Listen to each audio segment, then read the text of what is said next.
Halo semua, kembali lagi di channel Kang Gadget. Gua Hanif sebagai host kalian pada hari ini akan membawakan satu segmen terbaru dari channel Kang Gadget. Dimana Kang Gadget itu setiap bulannya atau setiap 2 bulan sekali bikin segmen baru dan segmen yang sebelumnya nggak diterusin cuy.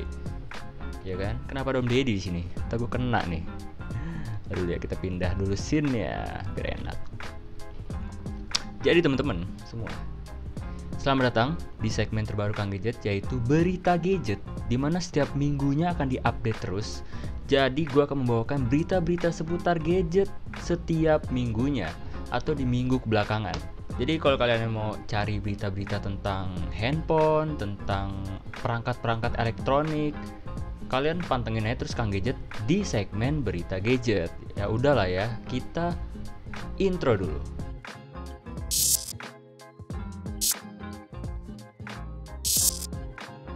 Oke teman-teman, jadi di sini gue udah merangkum beberapa berita di seminggu kebelakang gitu tentang apa aja yang viral di dunia teknologi dan juga gadget. Pertama-tama gue akan bahas seputar live streaming yang lagi booming banget, katanya mau dilarang ya. Fitur live streaming di media sosial seperti di Instagram, di YouTube, dan di lainnya lah, motor lewat, buset. Serius, udah kayak sirkuit rumah gue. Jadi, baru-baru ini stasiun televisi, kita sebut aja RCTI, menggugat platform penyedia live streaming seperti YouTube, Instagram, dan lainnya ke Mahkamah Konstitusi. Dan di sini Om Deddy, yang dimana podcastnya itu menjadi salah satu acuan kita dalam menentukan benar atau salah ya. Telah mengkonfirmasi dan telah mengklarifikasi gitu. Dia datengin langsung pihak RCTI-nya ke podcastnya dia, ke rumahnya dia. Dan gue udah menonton semua videonya gitu dari awal sampai akhir, dan gue ulang-ulang terus. Gue menelaah kalau inti dari segala inti permasalahan yaitu sebenarnya bukan kita para konten kreator yang dituntut gitu kalau kita ngelakuin streaming, tapi si penyedia layanan platformnya, yaitu pihak seperti YouTube ataupun Instagram ya. Kita sebagai content creator ataupun kita sebagai netizen biasa gitu yang ingin melakukan live streaming ke depan ya, kalau peraturan ini udah di ACC masih tetap boleh cuy, masih tetap bisa. Cuman yang pasti ada batasan-batasan yang akan berlaku gitu, karena tuntutan secara langsungnya itu berimbas ke platform penyedia layanan streamingnya. Jadi kalau ada apa-apa yang kena tuh bukan kita sebagai kreator ataupun masyarakat, tapi menuju ke platformnya dulu, baru ke kita. Begitu cuy. Jadi lu salah pencet live streaming gak bakal dipenjara cuy, gak bakal dipidana. Kata sih gitu di sini ya, di klarifikasinya ini. Jadi yang diberitakan itu gua rasa terlalu berlebihan ya. Dan juga terlalu menakut-nakuti masyarakat lah. Sebenarnya nggak begitu cuy. Tuntutannya nggak begitu. Tapi tentu yang gue pikirin itu pasti tentu ada imbas langsungnya juga ke konten kreator ataupun ke masyarakat ya. Secara si platformnya ini dituntut gitu. Si platformnya ini mempunyai peraturan baru yang harus dipatuhi. Pasti si platform juga akan membuat peraturan-peraturan yang sedikitnya merubah pola dari si konten kreator yang bisa live streaming secara bebas. Pasti nanti ada peraturannya lagi cuy. Ya kita tunggu aja sampai peraturan ini di ACC, diakuisisi. Jadi ya udahlah, nggak usah dibahas lagi. Berita kedua, di sini gue punya satu brand ponsel di mana di tahun 2013 sampai 2015 atau 16 ponsel ini disukai oleh masyarakat kebanyakan, yaitu LG. Cuy, gua jujur aja ponsel LG ini keren-keren cuy, ya kan? Apalagi yang series V-nya, V20, V30 itu keren-keren. Kamera juga gacor-gacor di eranya. Dan di sini si LG itu mencoba untuk bangkit dari keterpurukan, di mana mereka kan sekarang udah nggak terlihat lah namanya. Sekarang LG akan mengeluarkan yaitu layar gulung. Cuy, kita di tahun-tahun awal sudah melihat Samsung dan juga Huawei mengeluarkan layar lipat. Tapi si LG ini dia mengeluarkan layar gulung yang dimana layarnya bisa digulung-gulung gitu, kayak telur gulung ataupun kayak dadar gulung. Dimana kita tahu kan produsen HP berlomba-lomba untuk menciptakan inovasi dalam dunia gadget. Dan si LG ini juga ingin masuk ke dalam perlombaan itu sepertinya. Gue sudah mengutip di website berita yaitu kontan.co.id, di mana di sini dikasih tahu kalau di tahun 2021 kabarnya LG akan merilis ponsel gulung mereka, di mana teknologi mereka ini dinamakan Project B. Mungkin handphonenya nggak akan dijual secara massal ya, karena di sini dijelaskan cuma diproduksi sekitar 1000 sampai 2000 unit doang. Ya, untuk koleksi doang sih kayaknya ini. Sistem layar gulung pada HP ini sekilas menyerupai mekanisme penggulungan yang biasa kita lihat pada rolling door. Nantinya, panel layar elastis berukuran lebar akan bisa disimpan pada bodi dengan ukuran handphone yang relatif normal. Yang gue takutkan di sini, di Project B-nya si LG ini, emang tuh layar nggak patah cuy. Digulung-gulung gitu emang nggak pecah gitu. Kan ngeri ya kalau pecah, nyetrum ya kan, atau nggak beling-belingnya tuh nusuk ke badan kita, kan ngeri gitu. Tapi kita tunggu aja. Dan handphone ini udah pasti produk flagship ya, jadi ya mahal lah pasti.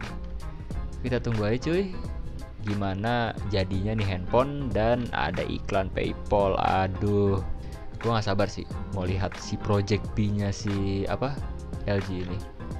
Oke, lanjut ke berita selanjutnya, dimana di sini gue punya dari Samsung, yaitu Samsung Galaxy A42. Dimana kita tahu di tahun 2021 nanti ya, sangat tidak terasa sekali 2020 ini sudah terlewati cuy. Hanya tinggal hitungan bulan kita sudah selesai gitu tahun 2020.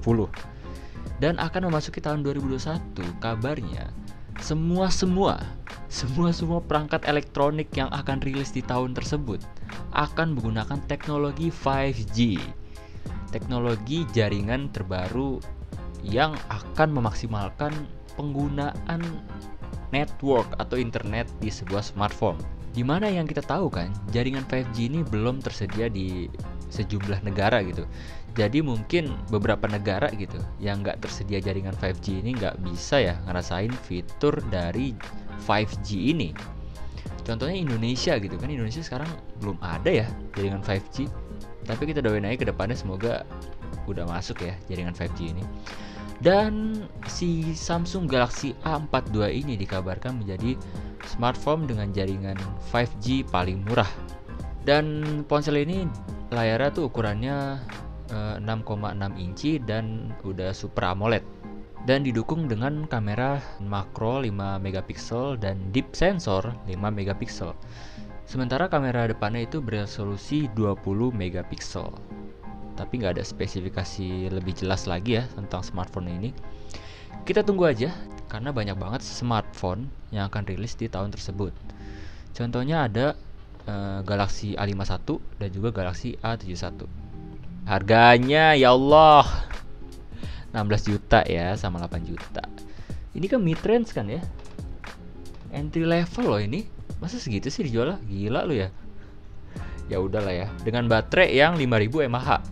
Gede juga cuy, lumayan cuy. Dan chipset dan juga RAM-nya belum diketahui berapa ya kapasitasnya. Kita tunggu aja.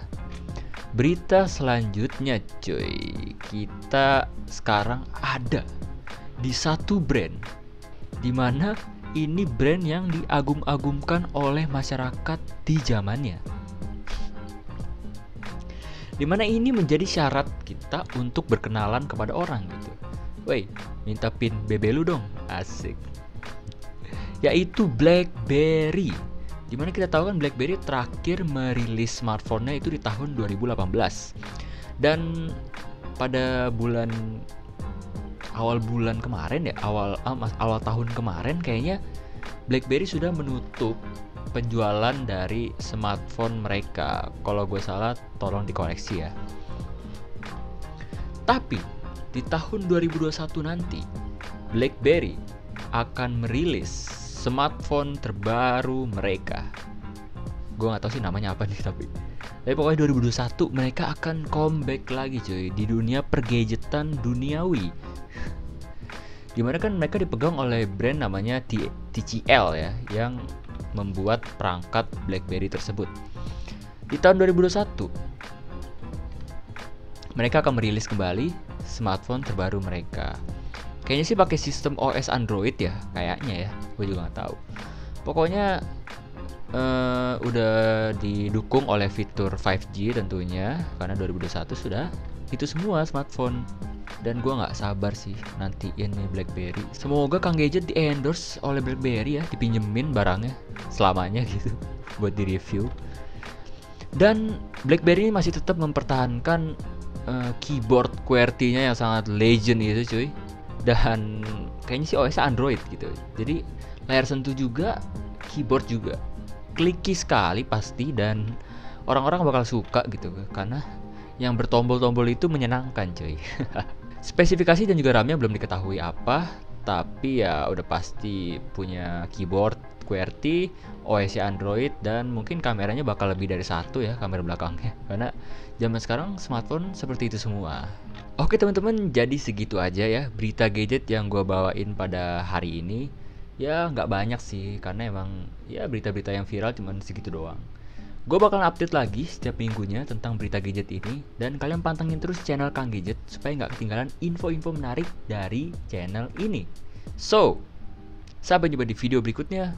Gua Hanif pamit. I am out.